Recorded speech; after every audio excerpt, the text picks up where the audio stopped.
ఈ ఏడాది ఫ్యామిలీ హీరోగా మారాడు young rebel star Prabhas. Mister perfect లాంటి కుటుంబ కథా చిత్రంలో నటించడంపై ఎన్నో విమర్శలు ఎదుర్కొన్నాడు. విడుదల తర్వాత ఈ హీరో నిర్ణయాలు ఎంత పక్కాగా ఉంటాయన్న విషయం అభిమానులకు తెలిసింది. ఫలితంగా ప్రభాస్ ఇమేజ్ రెట్టింపు అయింది. ఇప్పుడు ప్రభాస్ కేవలం మాస్ హీరో మాత్రమే కాదు, ఫ్యామిలీ హీరో కూడా. రాశి కంటే వాసిని నమ్ముకొని కెరీర్ లో ముందుకు వెళ్తున్నాడు.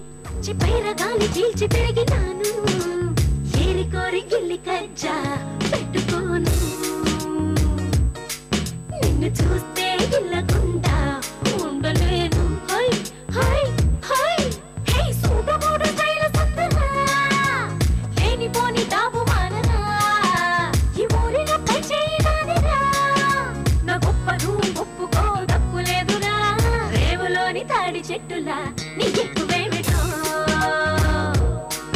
ఆ చుక్కల్లోని చూపు కొద్దిగా నేల దించుకో.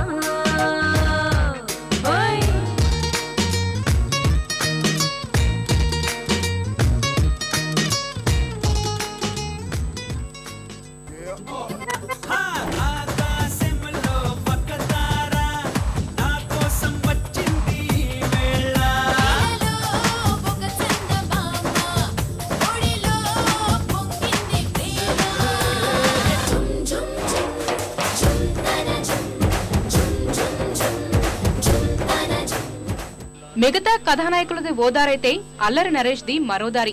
గతంలో వరుస హాస్య చిత్రాల ద్వారా కెరీర్ లో స్థిరపడి ప్రస్తుతం ప్రయోగాత్మక సినిమాలతో ఆకట్టుకుంటున్నాడు. ఈ మధ్యనే తమిళంలో తెరంగేట్రం చేసి అక్కడ మంచి పేరు సంపాదించుకున్నాడు. తెలుగులో వరుస విజయాలతో మినిమం గ్యారంటీ కథానాయకుడిగా మారాడు. సీమ టపాకాయ్, అహనా పెళ్లంట, సంఘర్షణ రూపంలో మంచి విజయాలను తన ఖాతాలో వేసుకున్నాడు.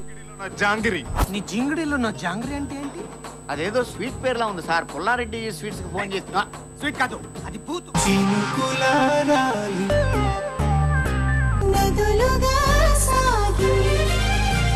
వరదలైపోయి కడలిగా